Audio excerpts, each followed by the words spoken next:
जय श्री राधे। जय जय श्री राधे। भक्तजनों, आगे की कथा बढ़ाते हुए बताते हैं सुखदेव जी महाराज आज यदुवंशियों का नाश कैसे हुआ। सुखदेव जी बोले, हे राजन, आनंद कंद श्री कृष्णचंद्र जी यदुवंशियों का संहार करना था और उन्होंने सब यदुवंशियों को प्रभास क्षेत्र चलने के लिए कहा। श्री बाके बिहारी की सम्मति के अनुसार राजा उग्रसेन और वासुदेव जी के अतिरिक्त अन्य सभी यदुवंशी हाथी, घोड़े, रथ आदि वाहनों पर चढ़कर प्रभास क्षेत्र को गए। स्नान दान आदि करने के उपरांत उस दिन व्रत रखकर वहीं ठहर गए। दूसरे दिन सब मद्यपान करके मतवाले हो गए। समुद्र तट पर बैठकर अपनी अपनी प्रशंसा करने लगे। इस आत्म प्रशंसा के कारण उनमें परस्पर वाक युद्ध प्रारंभ हो गया।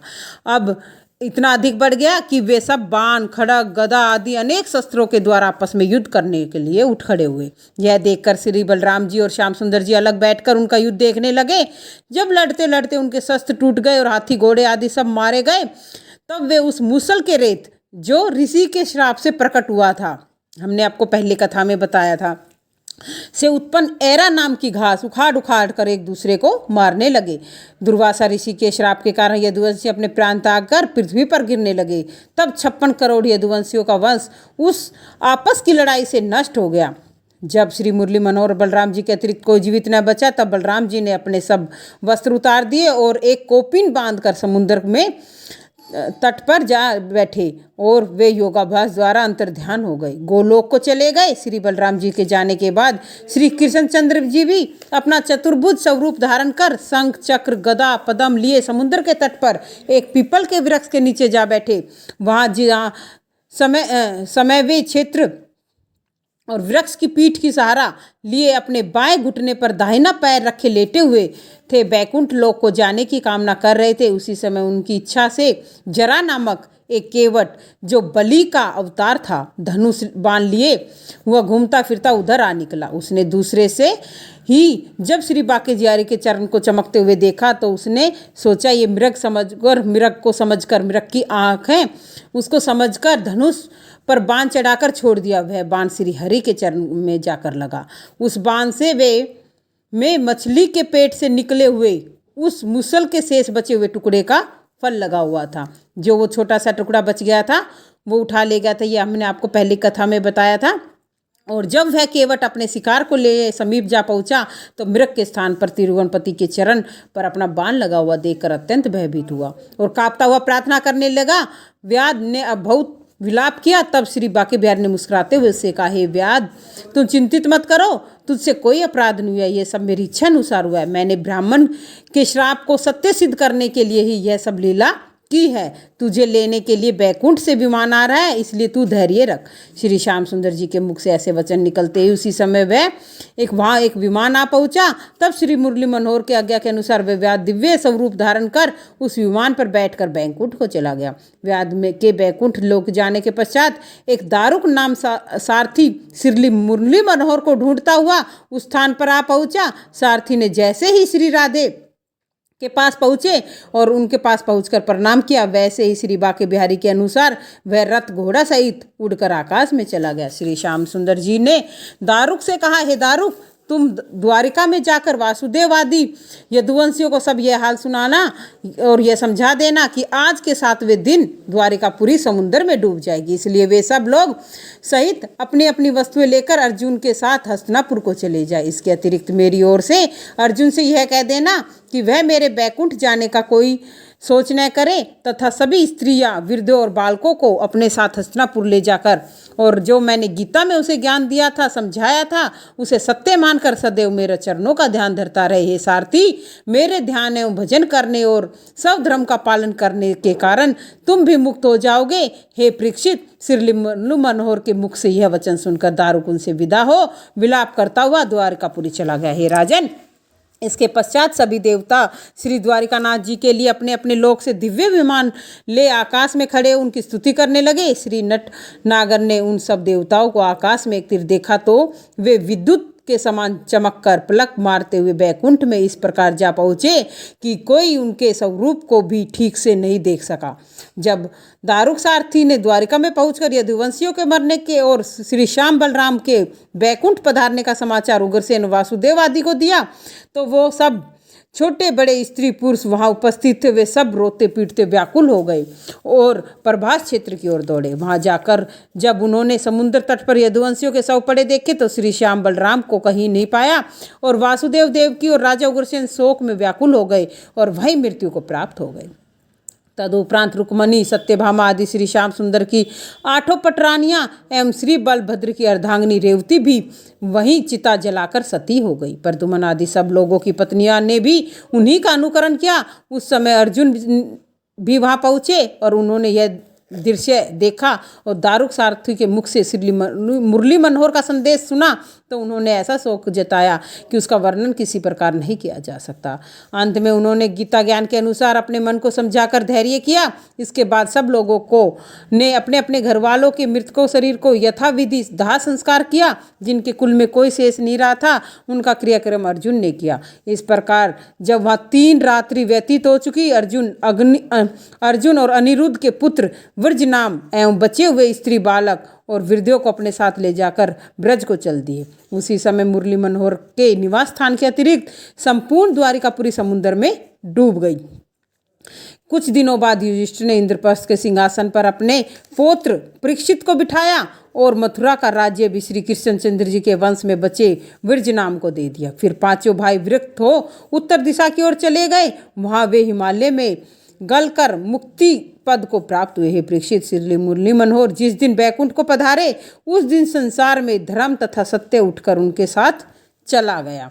इस प्रकार यदुवंशियों का नाश हुआ और जो ऋषि का श्राप था मुरली मनोहर ने उसको पूर्ण किया, क्योंकि वो किसी ऋषि का श्राप कम नहीं होने देने चाहते थे। और जो केवट ने उन्हें बाण मारा था वो भी परमात्मा का त्रेता का था, जब राम भगवान ने छिपकर बलि को तीर मारा था और यही द्वापर में राजा बलि ने वो तीर कृष्ण भगवान को मारा, क्योंकि उन्होंने जब कहा था कि आज छिपकर मारा है तो यही तीर तुम्हें बाद में मैं भी मारूंगा, तो ये उसका है परिणाम। और इस प्रकार यदुवंशियों का नाश हुआ। और आगे की कथा में बताते हैं परमात्मा ने कलयुग का वर्णन किस तरह बताया है कि राजा परीक्षित ने कहा, हे सुखदेव जी, आपने बताया श्री कृष्ण जी जिस दिन बैकुंठ को गए उसी दिन संसार में धर्म और सत्य उठ गया। क्या उसके बाद कोई ऐसा धर्मात्मा राजा नहीं हुआ जिससे धर्म की रक्षा करता हो? श्री सुखदेव जी बोले, हे राजन, श्री कृष्णचंद्र जी के रहने तक द्वापर युग वर्तमान था। उनके बाद जो राजा हुए उन्हें धर्म और सत्य को त्याग दिया। अल्पायु होने का कारण वे कुछ शुभ कर्म भी नहीं कर सके। श्री श्याम सुंदर बैकुंठ धाम को पधारे, उसके बाद तुम ही पांडवों के वंश में चक्रवर्ती राजा हुए हो। तुम्हारे पश्चात विरजनाम और जन्मेजय राजा होंगे और जरासंध के पुत्र सहदेव के वंश में पुरुजित नामक राजा होगा। उसे चाणक्य नाम का मंत्री मारकर अपने पुत्र प्रद्योत को राज सिंहासन पर बैठाएगा। फिर महायज्ञनंद नामक राजा होगा। उसके समय पर्वत पर निवास करने वाला क्षत्रिय शूद्र धर्म को ग्रहण करेंगे। राजा बिंदु के पुत्रों को चंद्रगुप्त नामक दास मारकर स्वयं राज सिंहासन पर बैठेगा। उसके वंश में बारी बारी एवं देवहूति उत्पन्न होकर 1 सहस्त्र वर्ष तक राज्य करेंगी। देवहूति के मंत्री कनव अपने राजा को मार डालेगा और उस मंत्री के कुल में वसुदेव और बहुमित्र तथा नारायण आदि पुत्र उत्पन्न होंगे। उसके वंश में कृष्ण और पूर्ण मास आदि उत्पन्न होकर 30 पीढ़ी तक अर्थात 88.5 वर्ष तक राज्य करेंगे। तदंतर 7 अहीर राजा होंगे। उन्हें मारने के पश्चात कण्वों का राज्य होगा। उनके बाद 14 पीढ़ी तक मुसलमान राजा होंगे, वे बादशाह कहलाएंगे। वे 199 वर्ष तक राज्य करेंगे। तदुपरांत 11 पीढ़ी तक अर्थात 99 वर्ष तक गौरांग राज्य करेंगे। उसके बाद मतलब गोरे। उसके बाद 11 पीढ़ी अर्थात 99 वर्ष तक मौन का रहेगा। इनके बाद दोबारा हीर शूद्र मल्लेच्छ राज्य करेंगे। कलयुग के राजा अपना धर्म त्याग कर स्त्री बालक तथा गौ का वध करेंगे। वे प्राय धन, प्राय स्त्री और प्राय पृथ्वी को जबरदस्ती छीन लेंगे। काम, क्रोध, लोभ आदि में डूबे रहेंगे। उनकी दशा देखकर प्रजा भी अपने धर्म और कर्म से विमुख होकर पापाचरण करेगी। और इस प्रकार कलयुग का प्रारंभ होगा, जो जब इस तरह आएगा।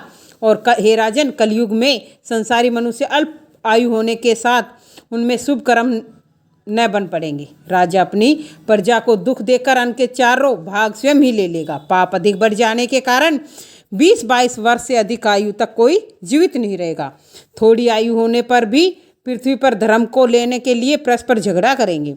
अपने धर्म एवं न्याय को त्याग कर मनुष्य उन्हें धन देगा और उसी का पक्ष लेगा। गाय बकरी के समान होगी। सब लोग धनवानों की सेवा करेंगे और उत्तम मध्यम वर्ण का कोई विचार नहीं रहेगा। व्यापार में कपट भाव बढ़ जाएगा। स्त्री पुरुषों का चित्त मिल जाने से ऊंच और नीच जाति के लोग आपस में भोग विलास करेंगे। ब्राह्मण अपना धर्म कर्म छोड़कर केवल जनेऊ पहनने से ब्राह्मण माने जाएंगे। ब्रह्मचारी सिर पर जटा बढ़ाकर अपने आश्रम और आचार विचार को त्याग देंगे।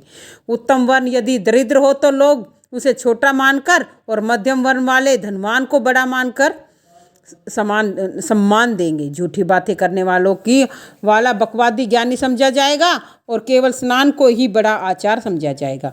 अपनी सुंदरता बढ़ाने के लिए लोग अपने मस्तक पर बाल रखेंगे। चोर और डाकू सब लोगों को दुख देंगे। राजा भी उनसे मिलकर प्रजा से धन की चोरी करा करेगा।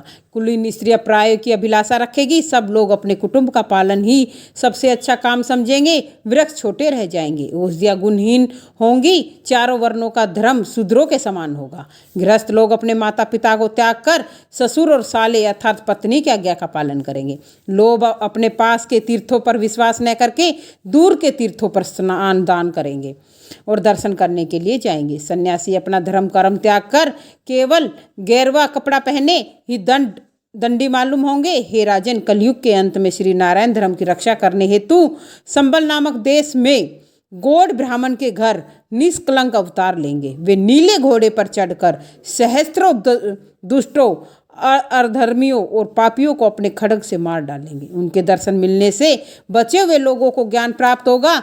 तब वे अधर्म करना त्याग कर धर्म का पालन करेंगे। राजा देवव्यापी चंद्रवंशी जो बद्रिकाश्रम में और राजा मरुसूर्य वंशी जो मंदराचल पर्वत पर बैठकर तपस्या कर रहे हैं, वे पुनः चंद्रवंश को उत्पन्न करेंगे। सतयुग के आने पर कलयुग का धर्म नष्ट हो जाएगा। इस प्रकार परमात्मा ने पहले से ही कलयुग को बता दिया था। इस कलयुग में क्या क्या हो जाएगा। और भक्तजनों देखो, कलयुग में यही सब हो रहा है।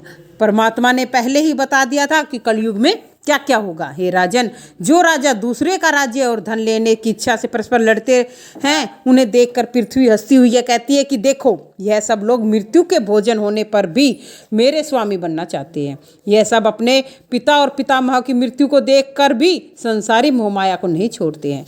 ये लोग दूसरों की पृथ्वी धन स्त्री को लेने के लिए जितना परिश्रम करते हैं तथा अपने प्राय को मार डालते हैं, उतना ही परिश्रम यदि वे काम क्रोध लोभ आदि बलवान शत्रुओं को जीतने में करें तो इनका परलोक सुधर जाएगा।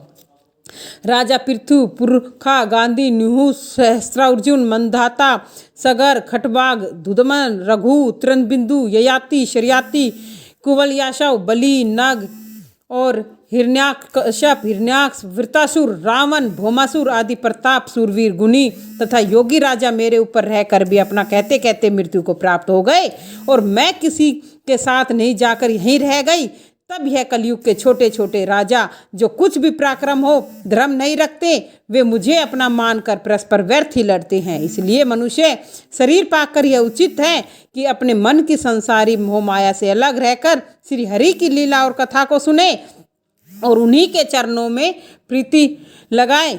तो भक्तजनों, कहने का अभिप्राय ये है कि कलयुग बता रहा है कि ये धरती यहीं रह जानी है। जो धन तुमने कमाया ये यहीं रह जाना है। जो माया तुमने कमाई है सब यहीं रह जाना है। तुम्हें अकेले खुद जाना है। और इतने इतने बड़े सूरवीर पैदा हो गए और फिर भी वो कुछ नहीं ले जा सके, तो तुम्हारी तो औकात क्या है। तो इसलिए भक्तजनों, सिर्फ प्रभु का स्मरण करते हुए प्रभु भक्ति करते हुए और हमें इन अपने काम क्रोध लोभ पर संयम रखते हुए प्रभु की भक्ति करते हुए ही अपने निज धाम को जाएंगे। इसी के साथ जय जय श्री राधे, जय जय श्री राधे, जय जय श्री राधे।